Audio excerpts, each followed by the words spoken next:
에서 첫 번째 표적인 물이 포도주가 되는 그 사건의 의미를 우리 함께 살펴보았습니다. 주님 안에만 진정한 축제와 진정한 기쁨의 삶이 있다는 것을 알려주고 있는 사건이었습니다. 우리가 삶을 살아가다 보면 이 결혼식에서 포도주가 떨어진 그런 상황, 우리 삶에 가장 수치스럽고 나락에 떨어진 것 같은 그런 상황을 맞닥뜨리게 됩니다. 그 순간 우리가 주님께 우리의 삶을 맡기면 물이 포도주가 되는 것처럼 우리의 삶에 새로운 기쁨과 축제의 삶이 시작이 된다는 것을 알 수 있습니다. 우리 자신에 대한 완전한 좌절과 완전한 항복이 있을 때 우리 안에 근본적인 변화가 일어난다는 것입니다. 이 표적이 가리키는 것이 그래서 단순히 그저 물이 포도주가 되는 그런 변화가 아니라 주님께서 십자가를 지셔서 우리의 삶이 죄인에서 구원받은 삶으로 변화된다는 것을 가리키는 것이라고 말씀을 드렸습니다. 물이 변해서 포도주가 되는 기적은 결국 십자가로 이어져야 하는 것입니다. 구원을 받은 것이 그저 감격이나 감동으로 끝나서는 안 된다는 말씀입니다. 십자가를 지고 따라가는 삶으로 이어져야 한다는 것이죠. 우리의 삶의 진정한 기쁨과 축제는 그러므로 십자가를 통한 부활의 삶에서 완성된다는 것을 가르쳐주고 있습니다. 구원받은 기적이 구원을 받은 삶을 살아가는 기적으로 이어질 때 우리의 삶은 진정한 기쁨이 있고 축제의 삶으로 계속된다는 것입니다. 오늘 말씀은 바로 축제의 삶으로 이어지기 위해서 또 그렇다면 어떤 일들이 우리 삶에서 일어나야 하는가, 그것을 가르쳐주고 있습니다. 오늘 본문이 성전을 깨끗하게 하는 사건입니다. 이 사건은 마태, 마가, 누가, 요한복음 4복음서가 똑같이 함께 우리들에게 가르쳐주고 있는, 기록하고 있는 중요한 사건입니다. 그러나 마태, 마가, 누가 복음서는 예수님께서 마지막 십자가를 지시는 마지막 주간에 예루살렘에 올라가셔서 성전을 깨끗하게 했다고 기록을 하고 있는 반면에 요한복음은 예수님께서 이 공생애를 시작하신 첫 번째 주간에 이러한 사건이 일어났다고 기록을 하고 있습니다. 공관복음서는 그러므로 예수님이 성전을 깨끗이 하신 사실을, 그 팩트를 취급을 하면서 그 사건으로 인해서 예수님께서 유대인들의 반감을 사서 결국 그 사건으로 인해서 예수님이 십자가에 돌아가셨다는 것을 거기에 초점을 맞춰서 기록하고 있는 반면에 예수님께서 요한복음은 처음서부터 십자가를 지시기 위해서 그동안 인간들이 만들어 놓은 모든 것들을 부수고 있는 그것을 기록해 주고 있습니다. 이 사건을 통해서 우리들에게 형식적인 예배와 삶은 무의미하다. 우리 안에서 정말 기쁨이 있고 내적인 변화가 있는 예배를 통해서만 진정한 성전의 회복이 있다는 것을 가르쳐주고 있습니다. 마태복음 21장 12절 이하에 보시면 오늘 본문의 말씀을 아주 비교적 자세히 기록을 하고 있어요. 성전 안에 들어가셔서 성전 안에서 매매하는 모든 자들을 내어 쫓으시며 돈 바꾸는 자들의 상과 비둘기 파는 자들의 의자를 둘러엎으시고 저희에게 이르시되 기록된 바 내 집은 기도하는 집이라 일컬음을 받으리라 하였거늘 너희는 강도의 구렬로 만들었도다. 이렇게 기록을 하고 있습니다. 기록된 바 내 집은 만민이 기도하는 집이라 기록되었다는 말씀은 인용을 했다는 말씀이죠. 인용을 했다는 말씀은 예전에도 이 성전을 깨끗하게 했던 그런 사건이 있었다는 것을 우리들에게 암시적으로 알려주고 있습니다. 우리 수요일 강해를 통해서 열왕기 상하서를 살펴봤어요. 그 열왕기 상하서의 마지막 부분 하서에 가서 보시면 요시야 왕이라는 왕이 등장을 합니다.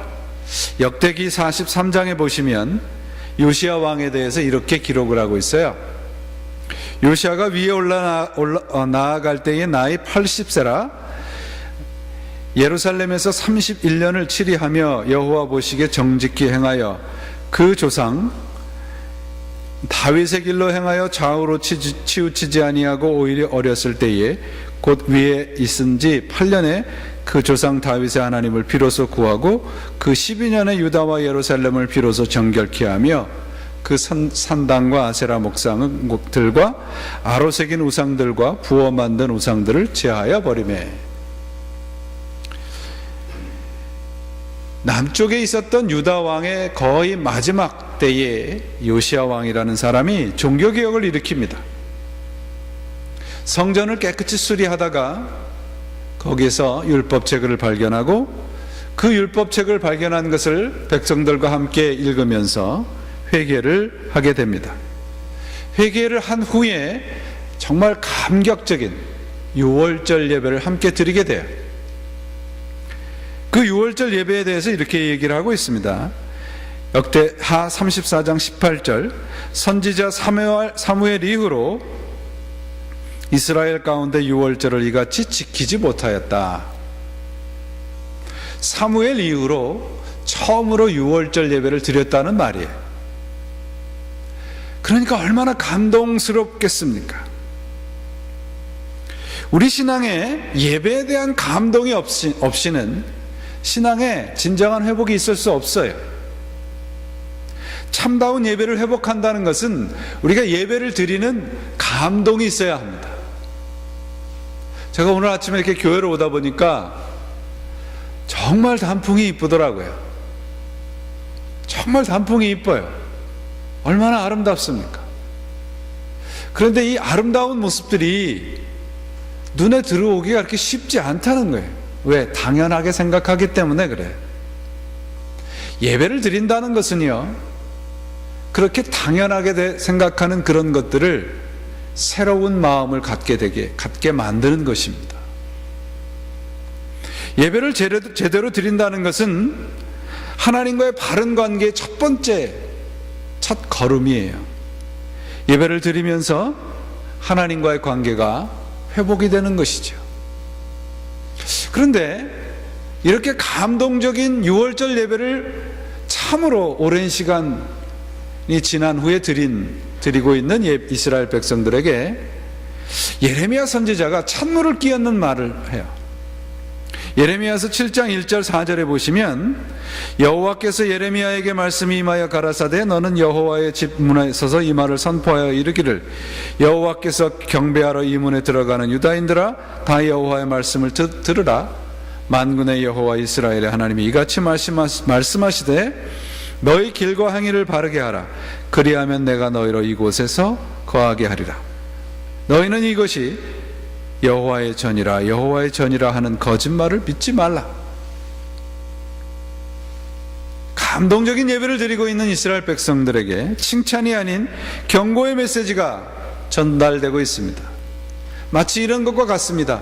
정말 세상 사람들이 와할 만큼 화려하고 아름다운 성전을 지어놓고 그곳에 가득 메워진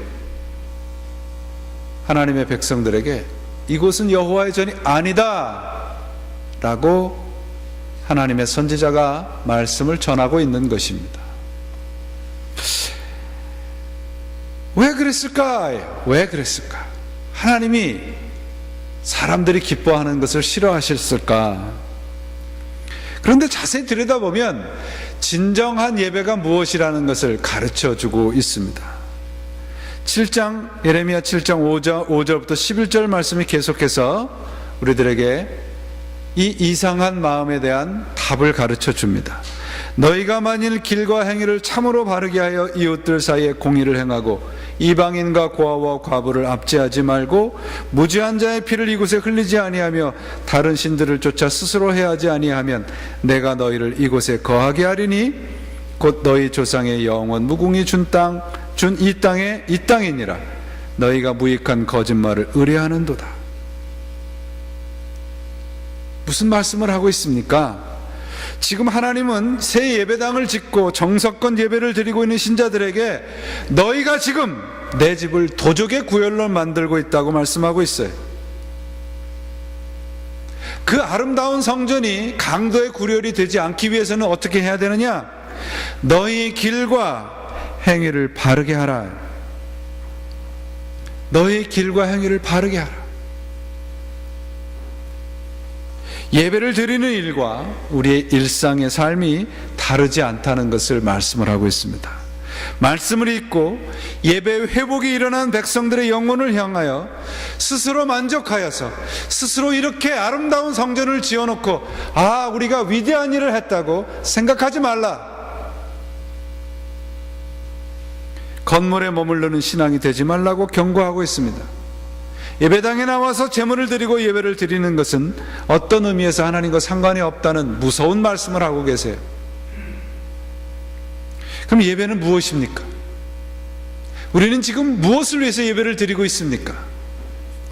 예배란 우리 삶의 주인이 누군가를 확인하는 시간입니다. 예배를 드린다는 것은 그러므로 내가 아닌 하나님을 내 삶의 주인으로 모시고 살아가겠다는 확인의 시간이에요.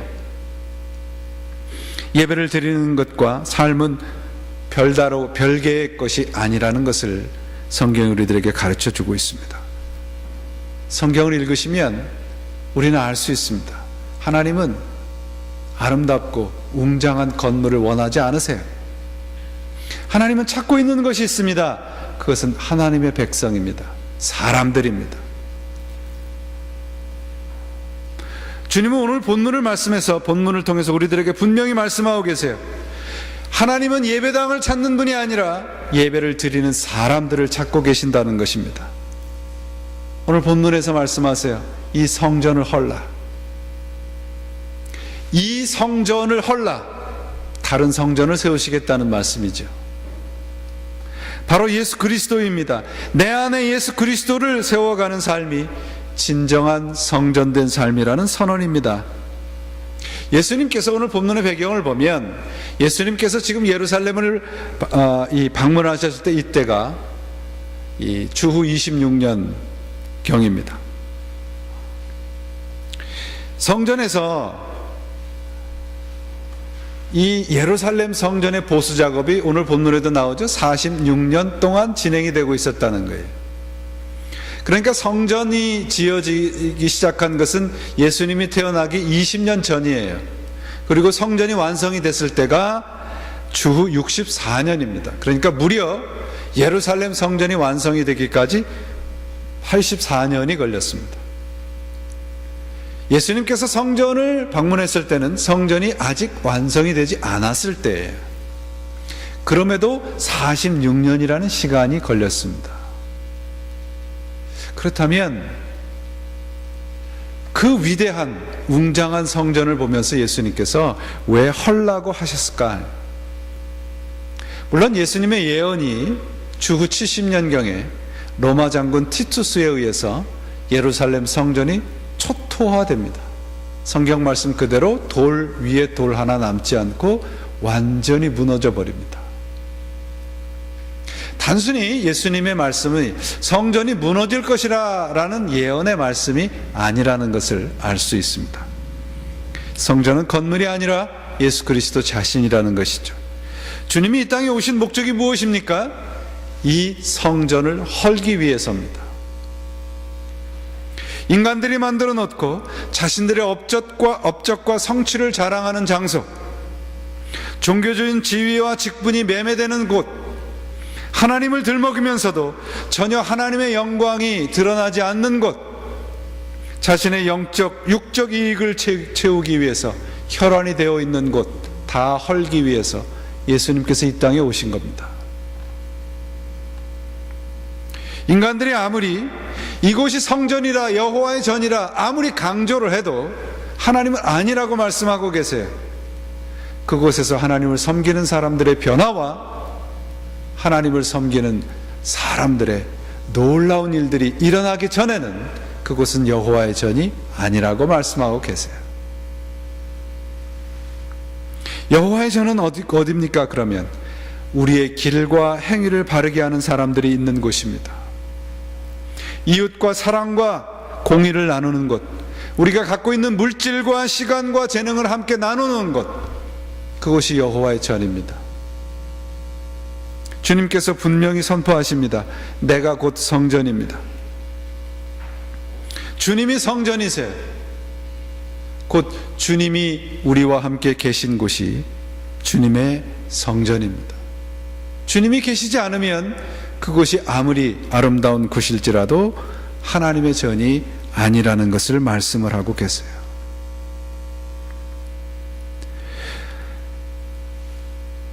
우리 스스로 한번 생각을 해보세요.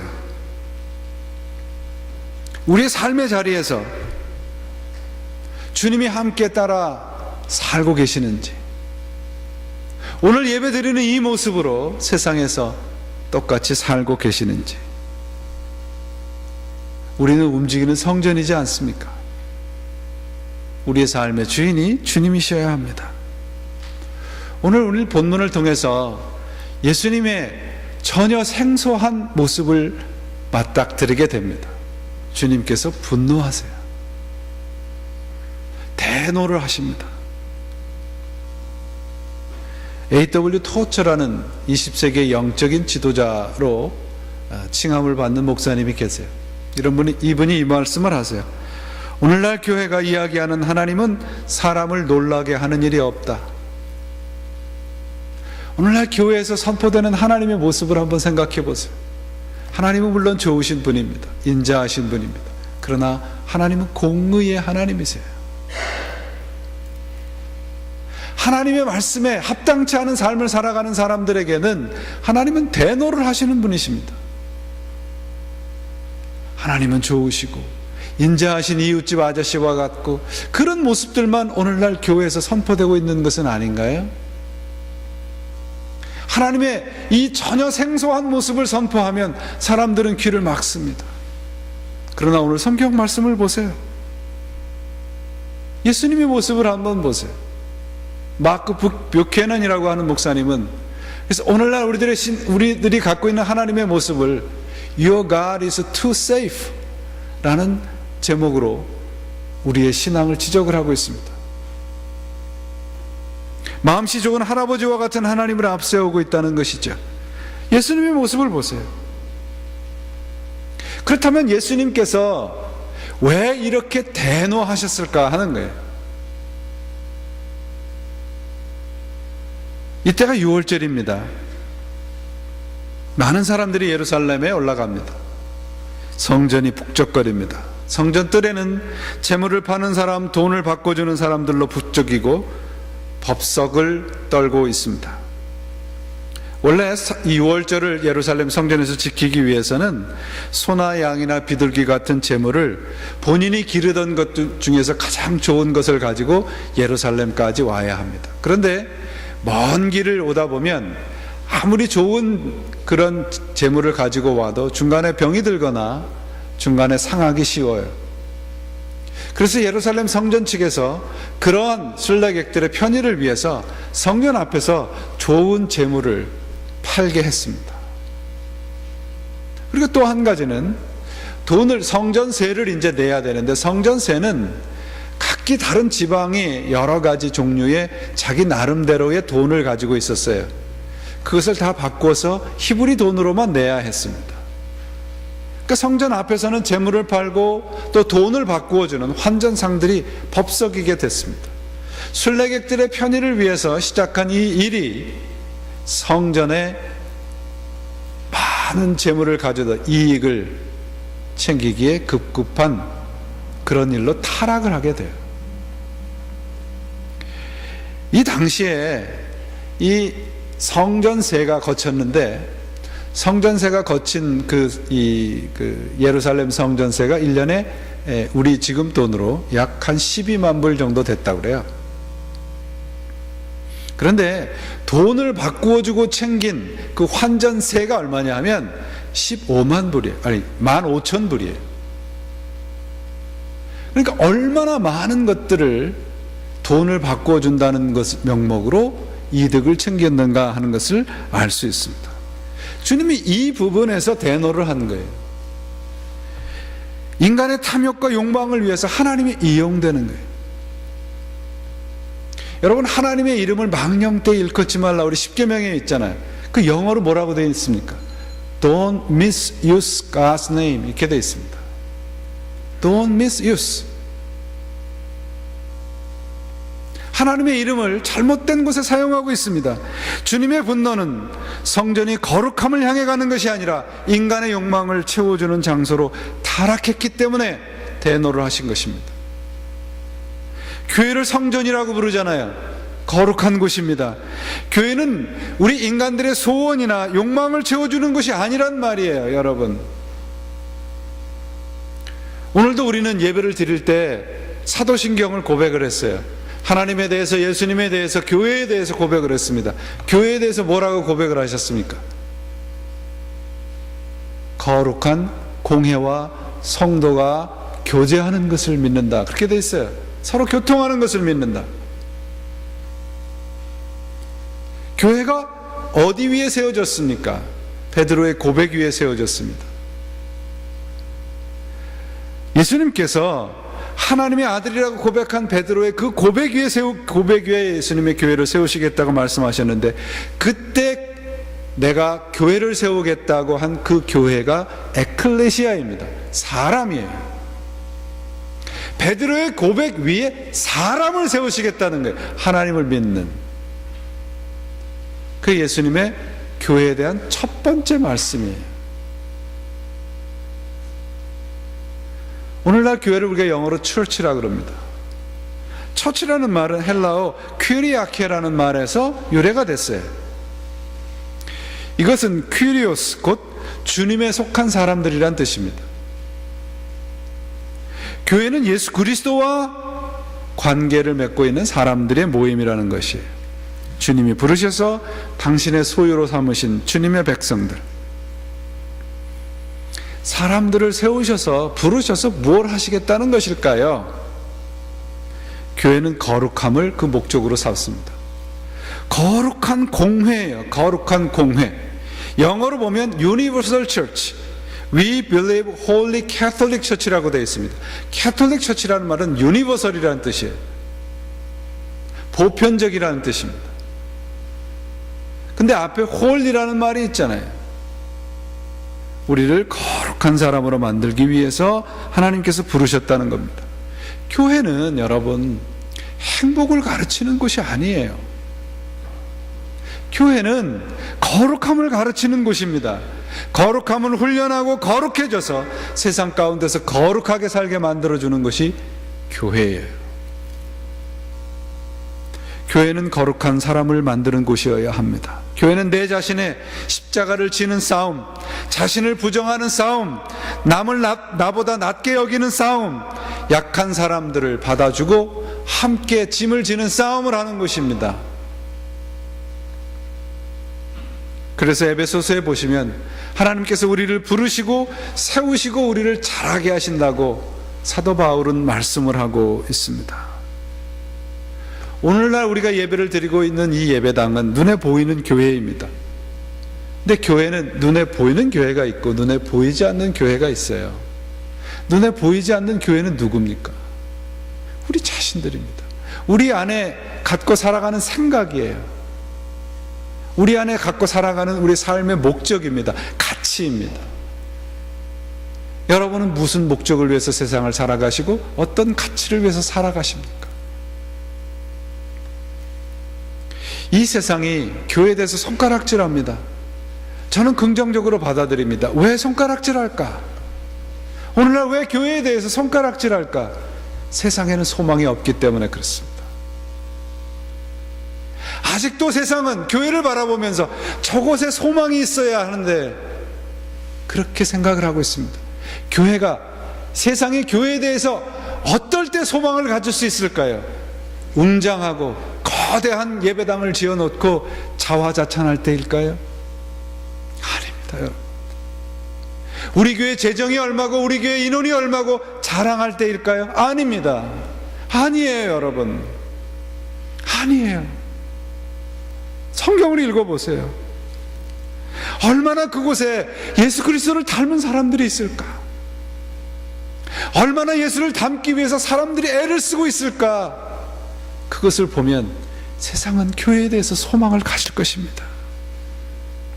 교회의 가장 기본이 되게 중요한 것은 그러므로 거룩함입니다. 교인은 우리가 이곳에서 거룩함을 연습하지 않고 살아간다면 이 세상에는 결코 소망이 있을 수 없어요. 다시 한번 말씀드립니다. 여러분, 교회는 여러분들을 행복하게 만드는 곳이 아니고 여러분들을 거룩하게 만드는 곳입니다. 여러분, 우리의 모든 면이 거룩함에까지 자랄 때까지 우리가 자라가야 해요. 왜? 우리 모두가 교회이기 때문에 그렇습니다. 둘째로, 교회는 만민이 기도하는 집입니다. 주님이 말씀하세요. 내 아버지의 집은 만민이 기도하는 집이다. 성전이 기도하는 집이라는 말씀의 뜻으로만 말씀하신 것이 아니에요. 여러분, 장사하는 사람들, 이곳에서 성전에서 장사하는 무리들은 장소를 가리지 않아요. 돈이 되는 곳이라면 어디든지 갑니다. 이 장사하는 사람들이 성전의 가장 바깥 부분인 이방인들과 여인의 뜰에서 장사를 했어요. 장사꾼들이 하도 이방인과 여인의 뜰에서 장사를 하는 사람들이 많으니까 이방인들과 여자들이 성전에 와서 예배 드릴 곳을 잊어버린 거예요.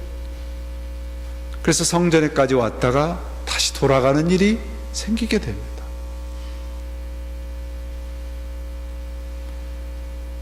예배를 드리는 일에 있어서 차별이 있어서는 안 됩니다.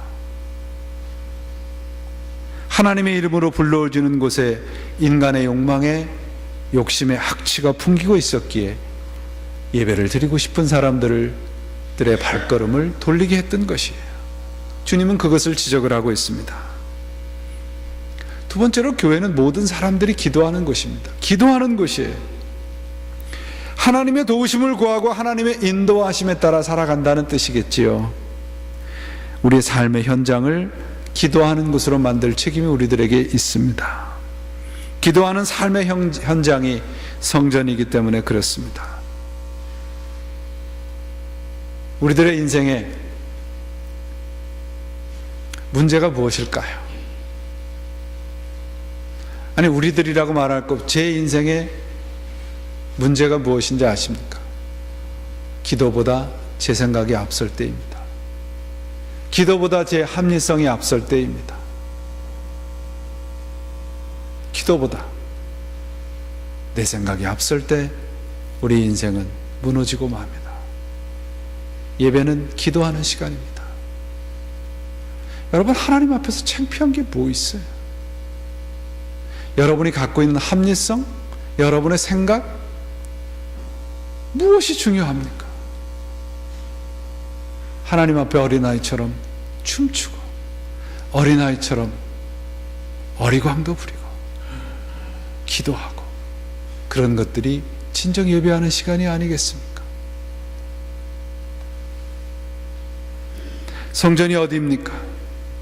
기도하는 사람, 기도하는 삶이 모여 있는 곳입니다. 오늘 말씀은 우리들을 자신에게 한번 적용해 보십시다. 우리들의 모습은 어떻습니까?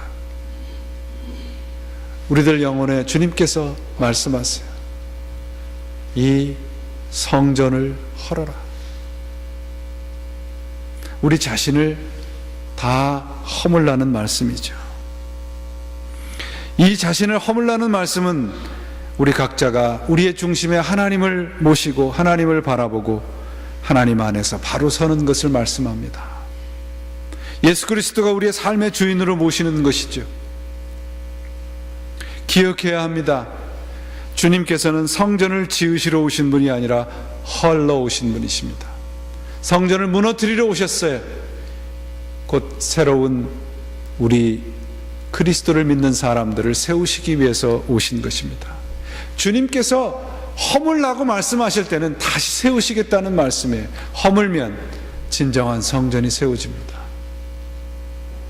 사랑하는 여러분, 하나님을 위한 삶을 사는 것이 예배죠. 우츠무라 간조라는 일본의 위대한 신학자가 있습니다. 일본은 1%도 안 되는 그리스도인이라고 하죠.